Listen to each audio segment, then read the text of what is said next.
Just fucking do it. Subscribe now. Any questions on the refinancing or recapitalization? Yes, sir.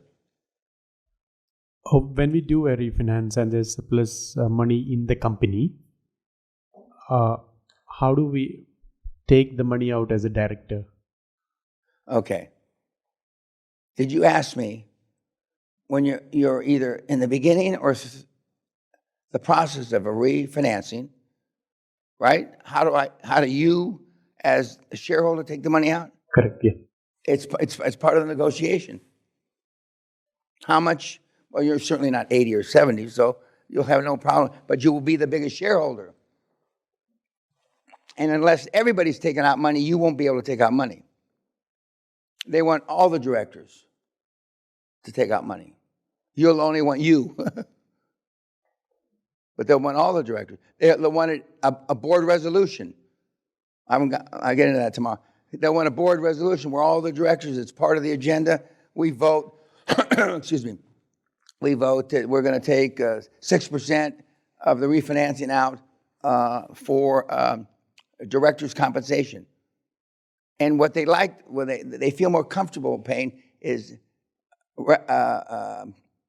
back compensation. In other words, you should have been drawing it, but you didn't because of a liquidity problem. So now, retrospectively, they're approving you to pull out money as a team. Not just, I've seen a couple things that failed. They wanted to take out money because it was such a cash cow. They wanted to take out money on future profits. And that went over like a turd in a punch bowl, because they want some implicit risk in your hands, in addition to the risk that the bank's taking, and certainly giving.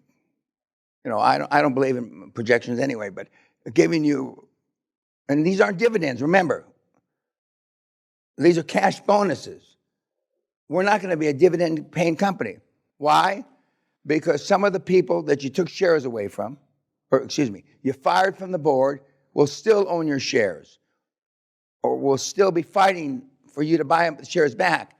And when you pay a dividend, all shareholders, 100% of the shareholders have to get the dividend.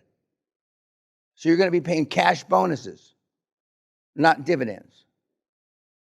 So back to your question, all the directors, now you will get the lion's share. Remember, I told you on a $500,000 overfinance, you'll keep 150, you'll split 150 amongst the other shareholder directors, and you'll put 100,000 in working capital. Now, some of the companies I had, we had a stock buyback. Well, I was already public. I had a stock buyback. So I was buying, instead of putting that 100,000 into working capital, I would have bought back shares in the open market. But you're not going to be public, forever, hopefully.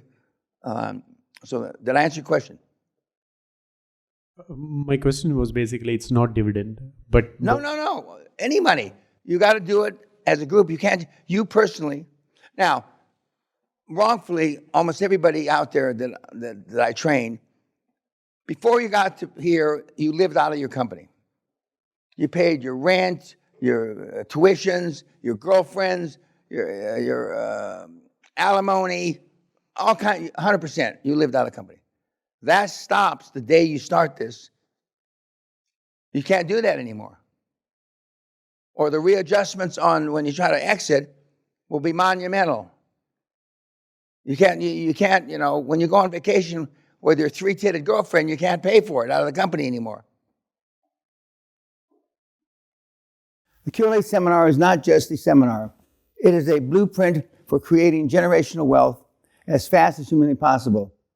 I teach you how to turn nothing into millions, billions, and even trillions.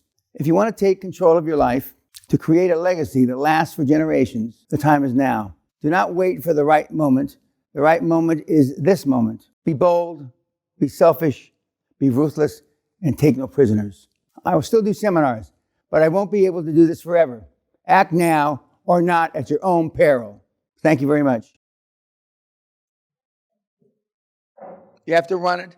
The saying is you have to run it like a public company. And the accountants and the lawyers and Everybody that advises you will understand that.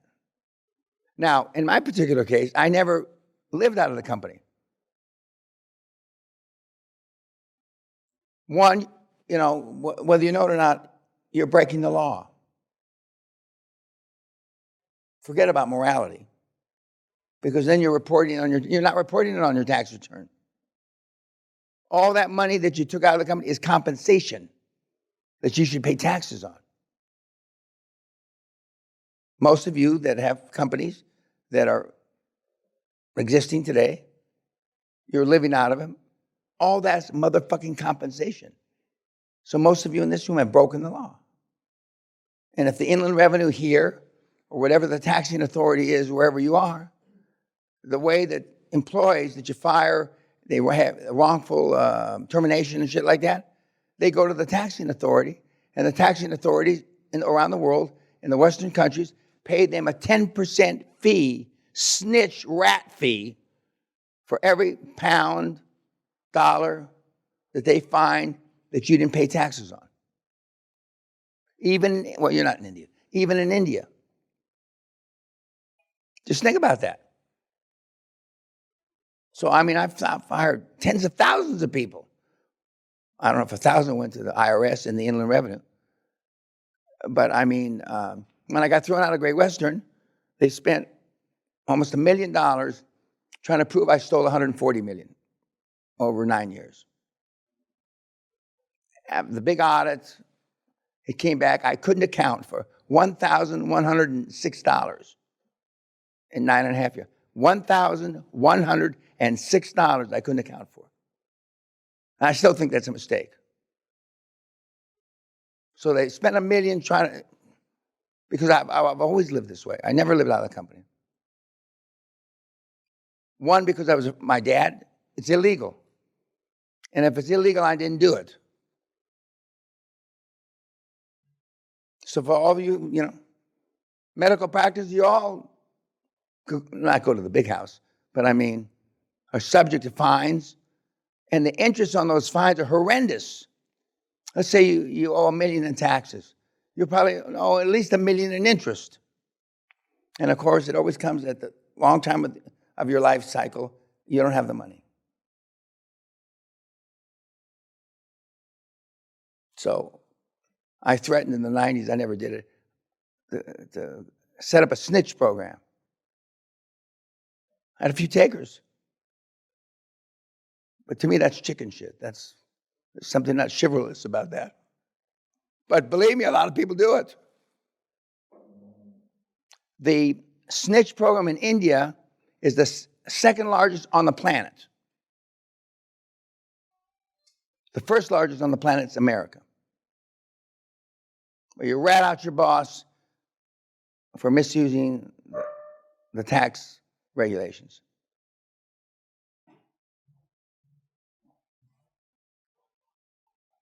Okay.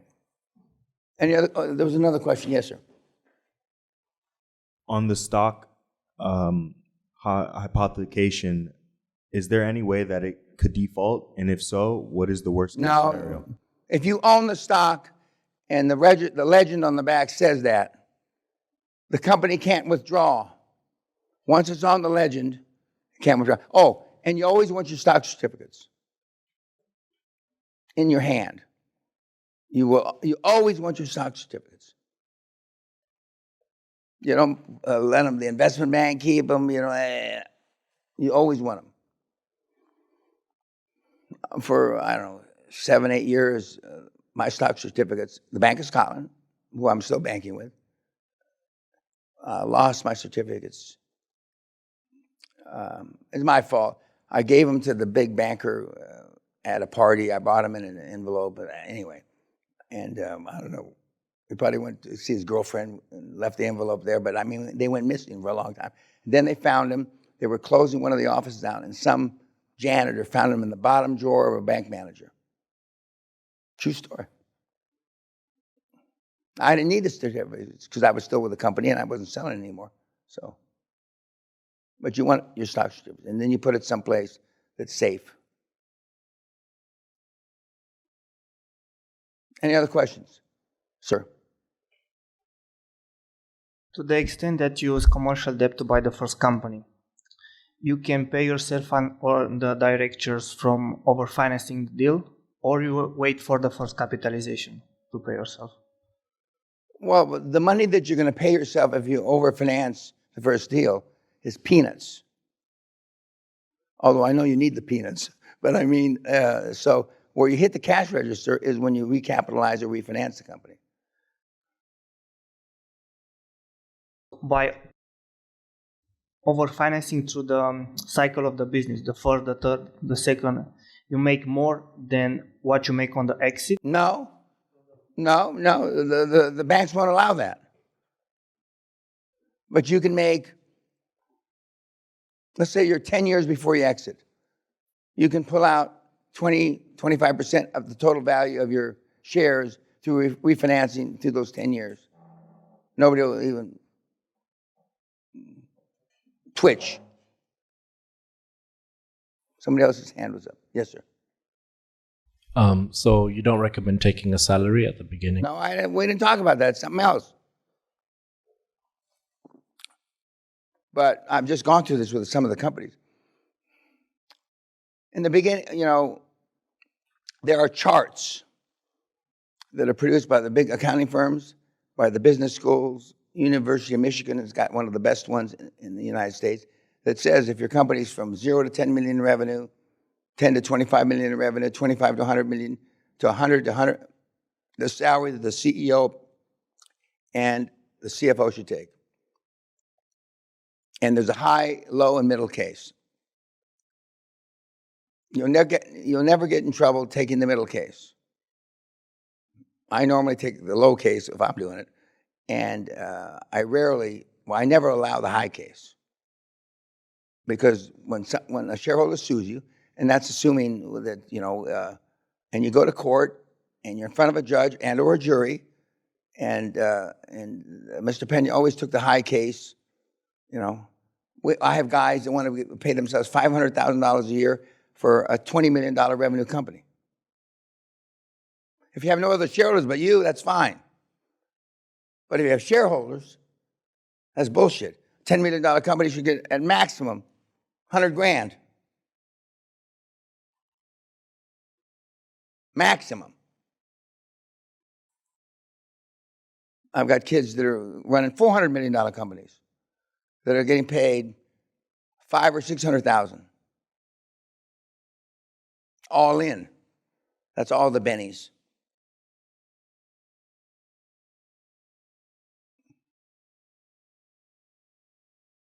Other question? Yes, sir. So when you form the board and you do the board charter, do you, right at the beginning, do you include the bonus policy as well, and the terms of that? I can, but let's just say you're one of the companies, the kids that I have, that go to 0 to 500 million, rightly or wrongly, overnight. No, the board will be skeptical to approve that when you got zero income. In the beginning, you got nothing. So normally you want a policy that you review periodically, and then parenthetically you say you review it every 12 months or every 24 months. But I mean, the board is not interested in protecting your backside. They're interested in covering their backside. Because how can a tax partner from E&Y say he didn't know better? It'll fall on deaf ears. Whereas we reviewed it periodically. I only know that because that's happened to me. Now, when I'm projecting far ahead, I don't like to project. We fought 2 hostile takeovers, and it was determined that I was underpaid. So the board said, we want to double Peña's compensation. But I got 60% of the dividends because I own 60% of the stock. So when we paid, I'm laughing, $10 million in dividends, I got 6 of them. So although we never went to court over it, but if we had gone to court over it, they would have said, well, why does Dan need a $2 million salary when he gets $6 million in dividends? And then I didn't do this, but I probably, at that stage of my career, I would have joked. He says, you don't know how much my extracurricular activities cost, Your Honor, or ladies and gentlemen of the jury. Fortunately, I didn't have to do that. But but you'll review it periodically, and you can get away with that. It's not like you're doing something bad. But if I've learned anything, being in the public arena all these decades, is optics count. Perception is reality, Like Herr Peña, you a crook. Okay, and look at the effect it had. Even though I wasn't a crook, I was too slick. Now, so far I haven't met anybody in this room, I'm slightly tongue-in-cheek, that will be accused of being too slick. If you're hiding your slickness, you've hidden it well. But I've been accused almost my entire career. He's too sharp. He understands things too much. He's too quick with answers, which I am. When you've got the head as big as a planet, brain as big as a planet, and I'm not backing up that I'm super smart, and I know not 100% of everything, but I know a lot about everything. Yeah. Can you put in your package that you will get a bonus for each acquisition? Okay, well, we haven't talked about extra compensation. We're going to talk about that. Tied to KPIs and, ROI and stuff like that. And normally your compensation will be based off of you own 60% of the company. And you greedy cocksucker, why do you want more? Especially you. What? Well, it doesn't matter. You have 60%. You don't have 60%? Okay. You're pissing into the wind. And it won't happen until you get in a lawsuit and it's uncovered and some rag podcaster gets a hold of it. See, now you have additional layers of shit disturbers, I call them, that are there to save humanity, save Greenpeace and shit like that. They don't want you to make too much money. No. Compared to them, who makes 19,000, I'm exaggerating, 19,000 pounds and you make 4,000,008, they say that's too big a gap between the rich and the poor. When the CEOs of these big public companies make 4,000 times the daily, what do you call it, work? Hourly worker. Okay, we're going to see the Goomba Boy. Thank you very much.